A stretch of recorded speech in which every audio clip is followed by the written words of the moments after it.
Okay, hello everyone, and welcome back to Common English Mistakes. Don't just learn, improve. So today we're going to look at some vocabulary related to sports and exercise. The first mistake, which I hear a lot, is a Spanish or Portuguese false friend, and I'm going to show you the natural thing to say instead. We'll also look at the difference between fit and healthy, because one of these sounds quite strange when people say it in the wrong context. I've also got some nice natural phrases for you to use, some injuries vocabulary, and finally, useful phrasal verbs or phrases related to the topic. Anyway, the mistake is up here. I started going to the gym to get a better condition. Just pause the video, try to correct the sentence. And well done if you said, I started going to the gym to get fit, to get fitter, to get in shape, or maybe to get in better shape. Any of those are fine. So when we talk about improving our fitness, how far we can run, etc., you always want to be using these phrases. Personally, though, I'd always say a more idiomatic phrase is going to be more natural. So if you want to sound natural, use get in shape. That's talking about improving our fitness. If we want to talk about maintaining it, use the same expressions with stay and keep. So I go to the gym every morning to stay or keep fit or in shape. Again, in shape, I would say, is a bit more natural.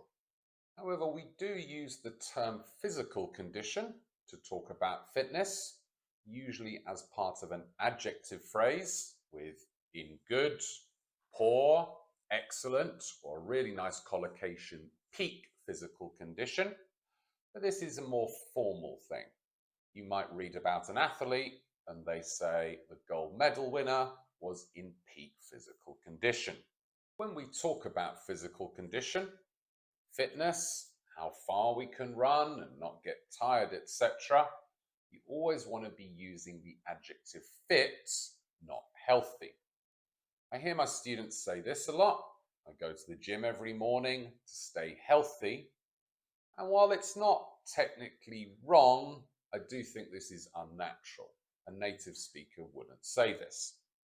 Healthy, all about the foods you eat, drinking plenty of water, not smoking. When you talk about sports, being able to run a long way, etc., always make sure you use the adjective fit or adjective phrase in shape. So, for example, Claire is very fit or in very good shape. She can play sports all day and not get tired.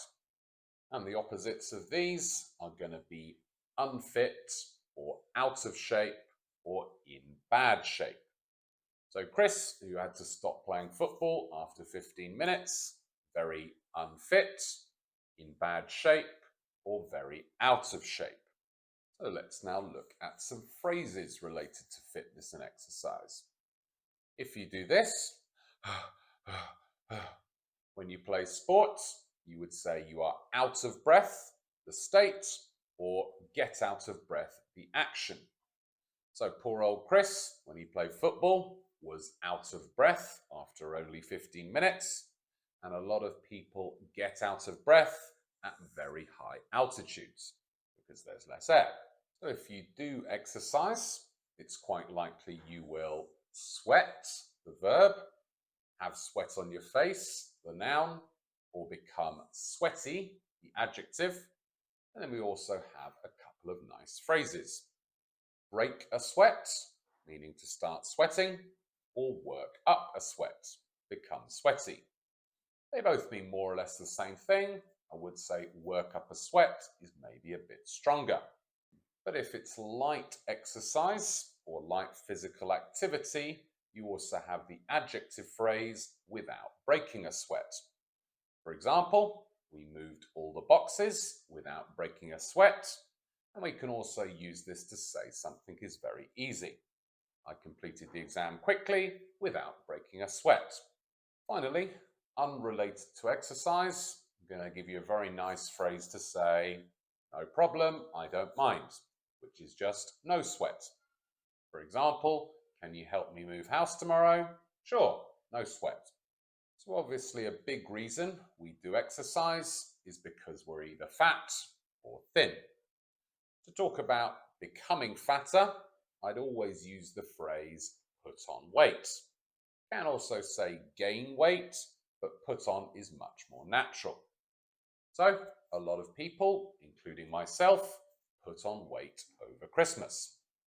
Then to talk about getting thinner, use the phrase lose weight. So I started going to the gym to try to lose weight.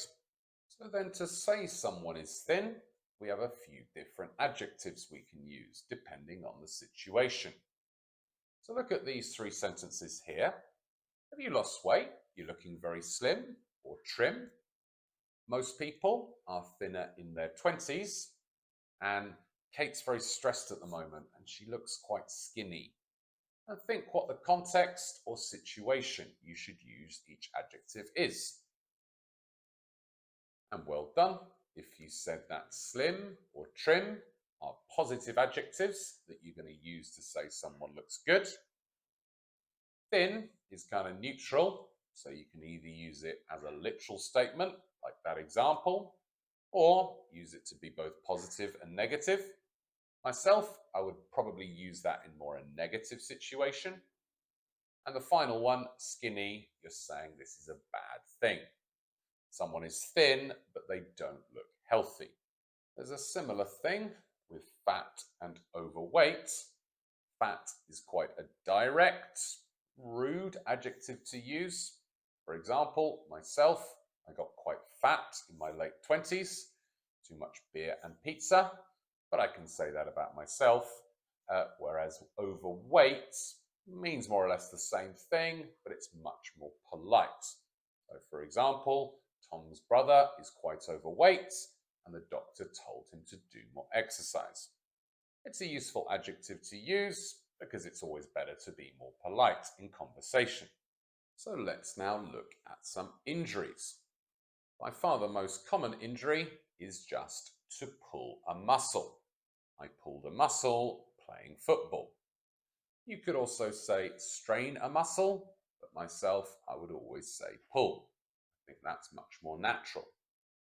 That's when you do it or get the injury.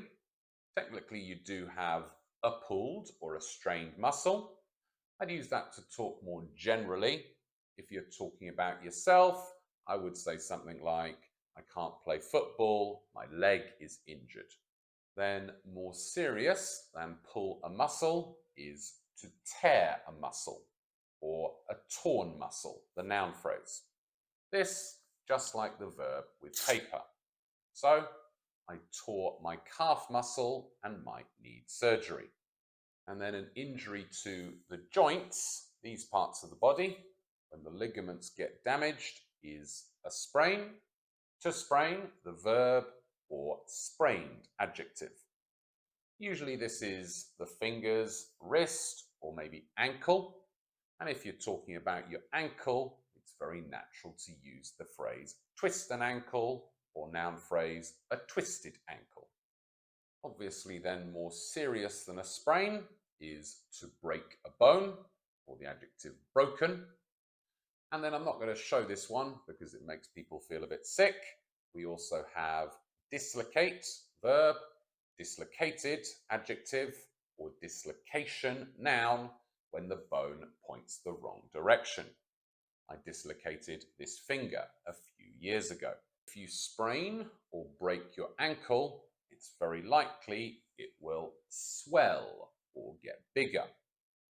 Swollen, the adjective, and this is probably the one you would use in everyday conversation. I have a swollen ankle. To swell, the verb, as we saw in the original sentence, and swelling, the noun. That one you're probably going to use to talk generally. When you have an injury, you're always taught to put ice on the injury to reduce swelling. And then another symptom when you break a bone is numbness, when you can't feel a part of your body. Numbness, the noun, or numb, adjective. When I broke this finger, it did feel a bit numb.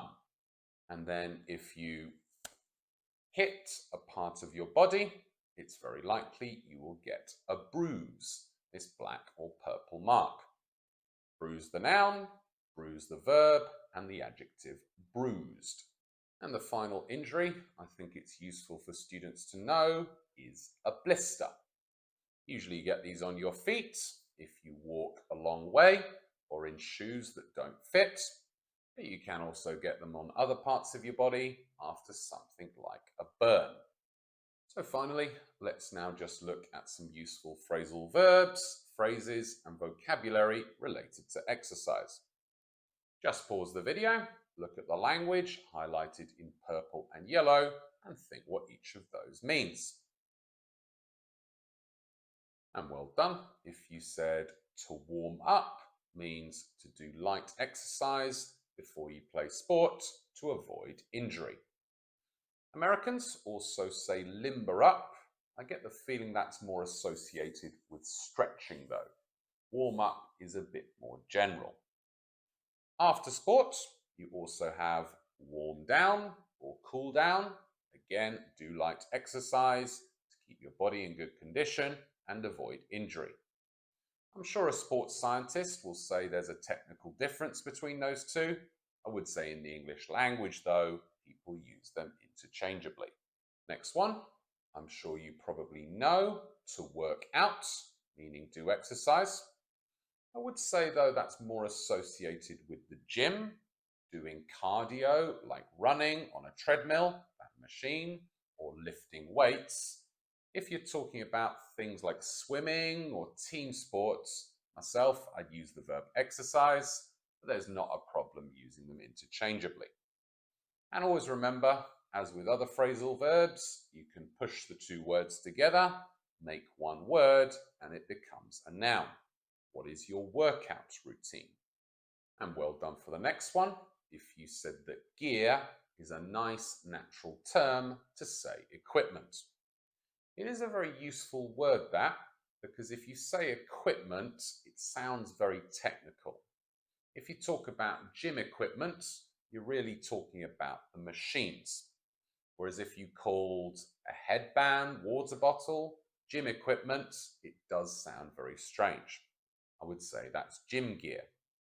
It also includes clothes. So going back to our original example, if you say you bought some ski gear, maybe you bought skis, poles, but also helmet, goggles, and the jacket.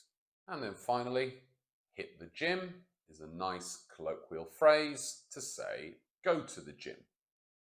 We use it with gym, but we also say other things like hit a bar, go to a bar, or if you need to study, you might hit the library.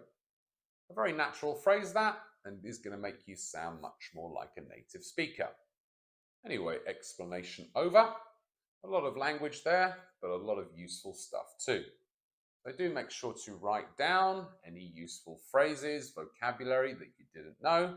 It will really help you. Finally today, let's practice and improve. Just pause the video and complete the sentences here with a word, a bit of language from today's lesson. And well done if you said the best way to stay in shape, maintain a good level of fitness, is swimming. Then the best way to lose weight, become thinner, is doing long hikes. Then the last time I pulled a muscle, injured a muscle, was running. And then I usually warm up by doing a light run and some stretching. I got a bruise, black purple mark, when I hit my arm on the door. And then I've started going rock climbing, so I bought some gear like a helmet and a harness. So now just write, say, or discuss the same sentences for you. And finally, today's question, how do you stay in shape? So do write your answers in the comments, guys. Good opportunity to practice a very natural phrase. Anyway, that's basically it for today. Hopefully that was useful for you. You're going to sound a bit more natural, and now you know some new vocabulary and phrases. As ever, if you found the video useful and you know anyone else who might find it interesting, do make sure to share it with them, like and subscribe if you haven't done so already, and I'll see you for another video next week. Until next time, see ya.